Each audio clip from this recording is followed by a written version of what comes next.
In northwestern British Columbia, the Kitselas people controlled the traffic on the Skeena River at the Kitselas Canyon. Travelers would have to pay a toll for safe passage over this section of the river. As the toll keepers of the canyon, the Kitselas had a great advantage.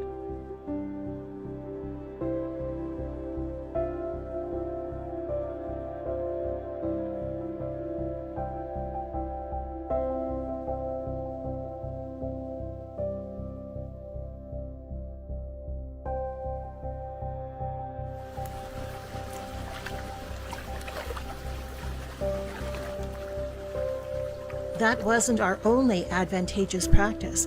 Archaeological research has recovered an area that holds centuries of soil cultivation, including remains that indicate the use of local resources like fish and controlled burning to create a unique soil composition. The soil is part of the indigenous agriculture practiced, with over 70 species of plants that were brought together to form a local source of food and medicine, all held within the rediscovered forest garden of the Kitselas Canyon. I'm on a journey to reclaim that knowledge, to learn about that part of my culture, that history of my people, to reconnect the forest garden plants with our stories, our language, and to demonstrate how these plants can be part of our seasonal harvesting, preparation, and preservation.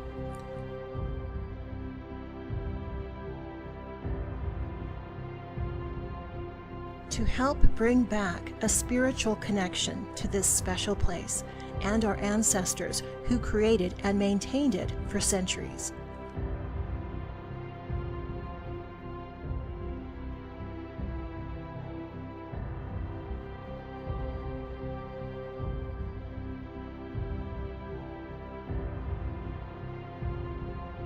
To learn from herbalists and practitioners of traditional medicine, from our stories and keepers of our language.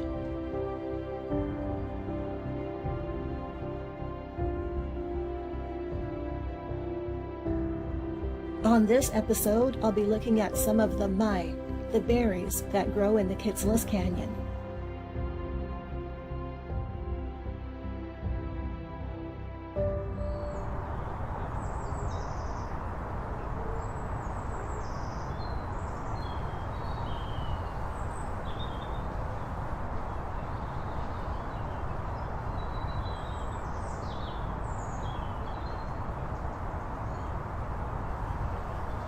They call black huckleberries and red the huckleberries both Maay.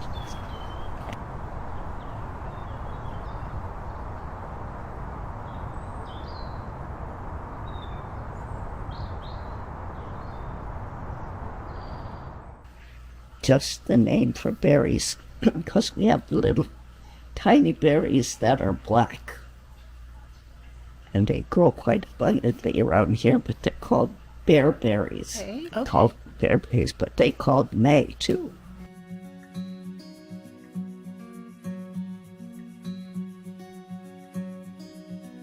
In the month of August, a line of Maay berries, including huckleberries and blueberries, have ripened in the Kitselas Canyon.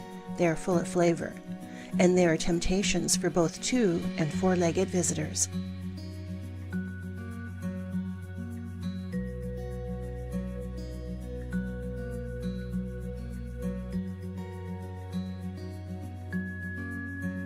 These bushes grow close to the evergreen edge of the forest garden, and they are plentiful. The red huckleberry growing next to the blueberry, and in the mix is the black huckleberry.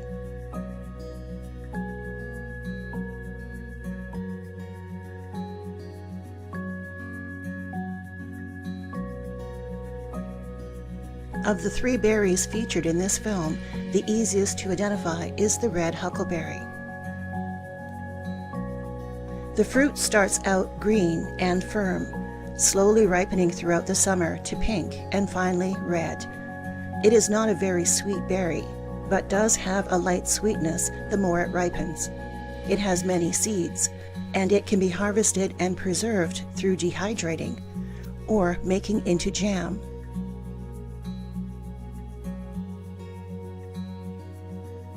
In the late summer, I harvest red huckleberries using a Swedish berry picker, which removes multiple berries at once by sweeping the comb through the branches.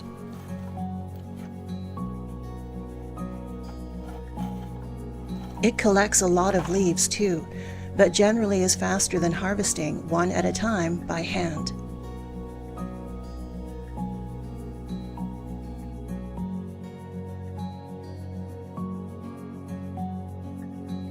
The next step is to clean the berries.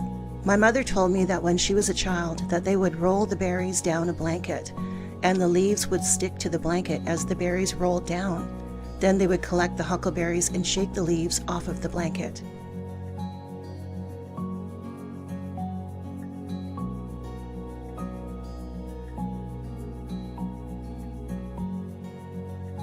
I haven't mastered that technique, so I'm sticking to placing the berries in water and removing the leaves by hand. I find the leaves cling to my hand and I can flick them.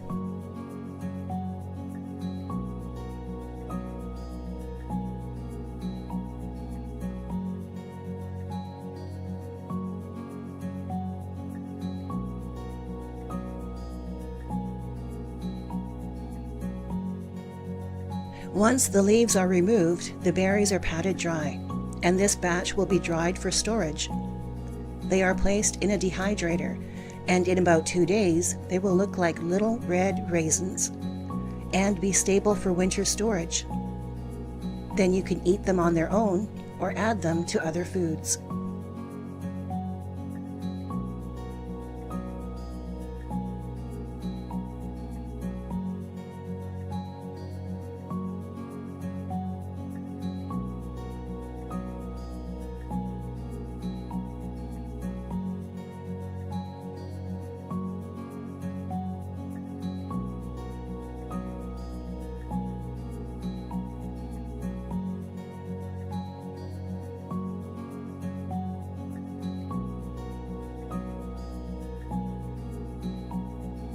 Huckleberries are amazing. I love them. They're easy to pick.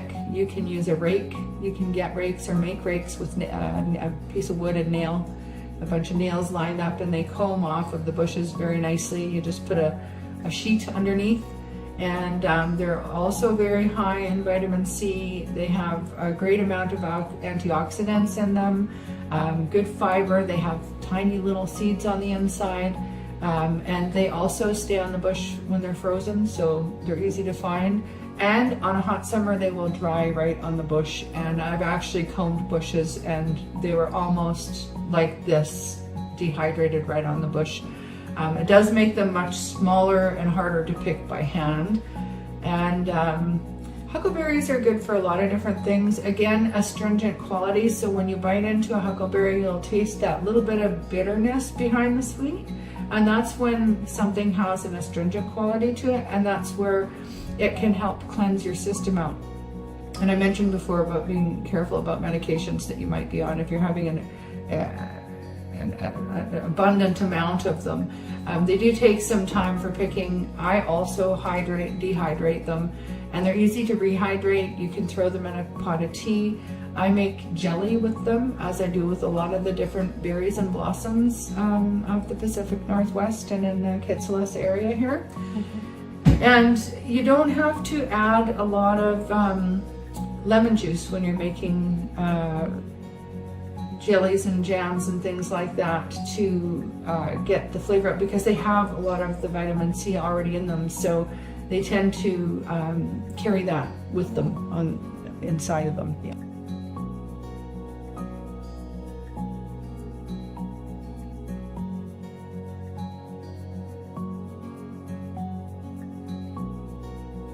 They transplant very well. I've managed to do the black and red huckleberries on my property.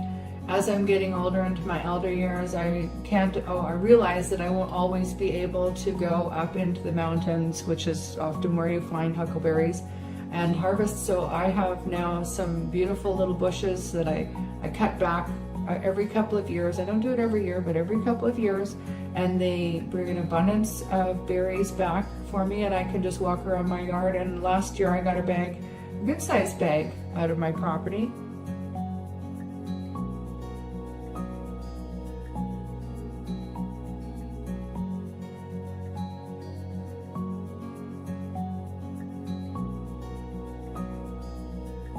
I use huckleberries in cakes and muffins, but one thing that they're really good in is bannock. And I add things to my bannock. It's just the way that I do things. And if you add the blue huckleberries and the red huckleberries, it almost looks like that confetti cake. So, and all natural. You can't get any better than that.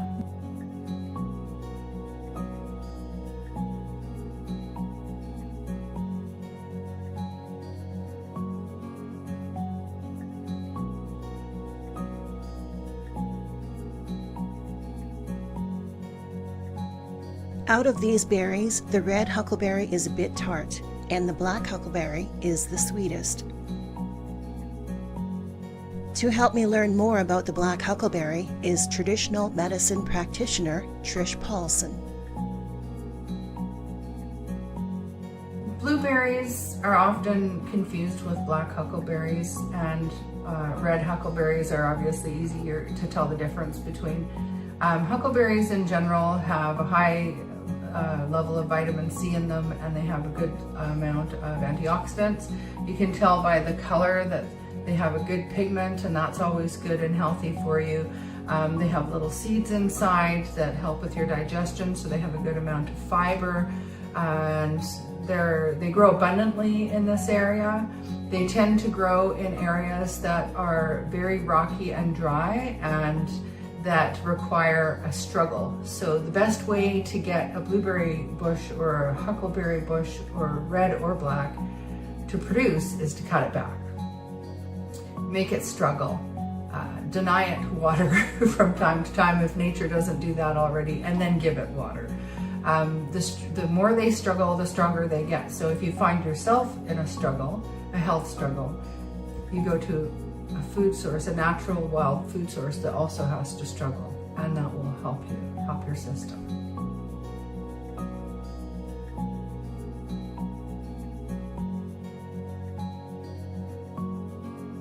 The struggle leading to berry production reminds me that the Kitselas regularly would control burn the forest garden.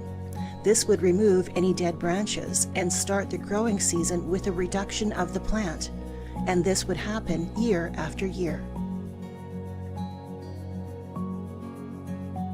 They transplant very well as also.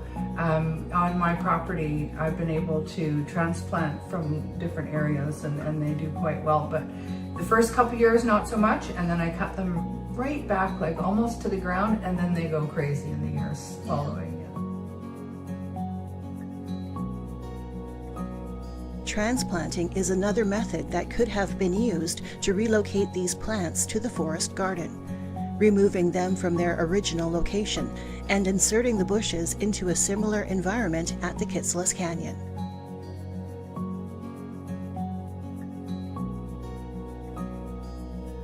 As well as nutritional value, these berries have medicinal properties as well.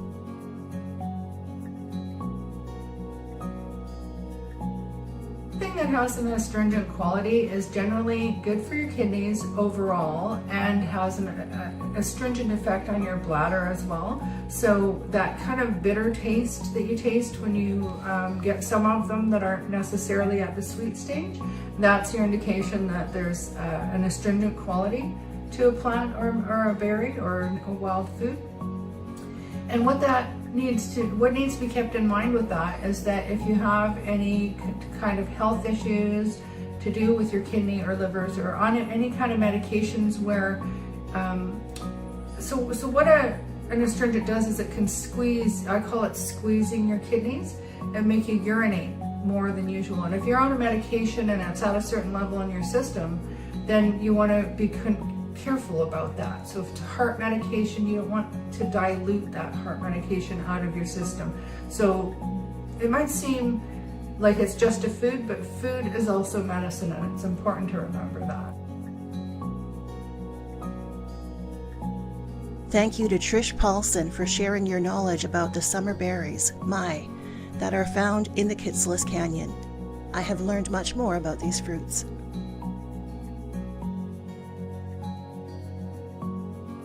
Maay can be substituted for commercial blueberries in many recipes. A popular recipe is muffins, and that's what part of this year's black huckleberry harvest was used to make.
This is a recipe where red huckleberries can also be substituted for blueberries, but they taste more tart.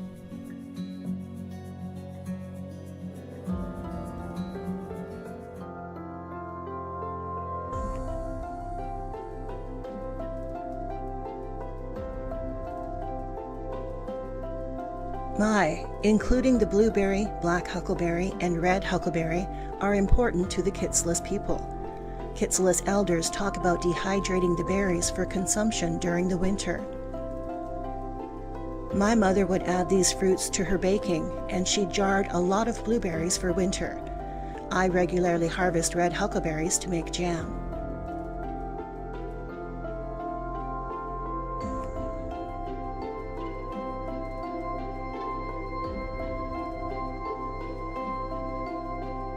We still value the blueberry and huckleberries. But what role could these plants have had in the forest garden? Obviously, it has value as a fruit and can also be used as a tea.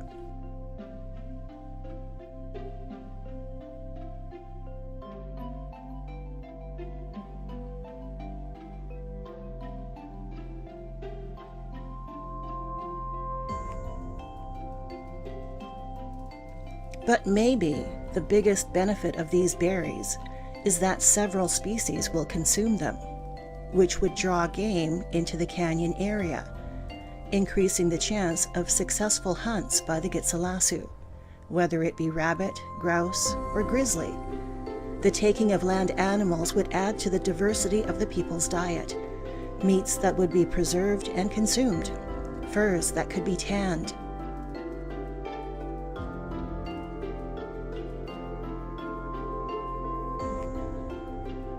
These little berries may have contributed to the overall food and material sustainability for the people at that time.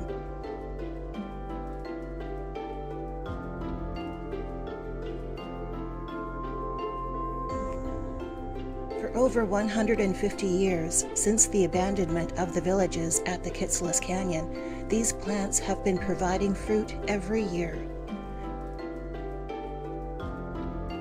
And these berries continue to attract wildlife. A long-term benefit of the forest garden design, from the ancient knowledge and skills of our ancestors.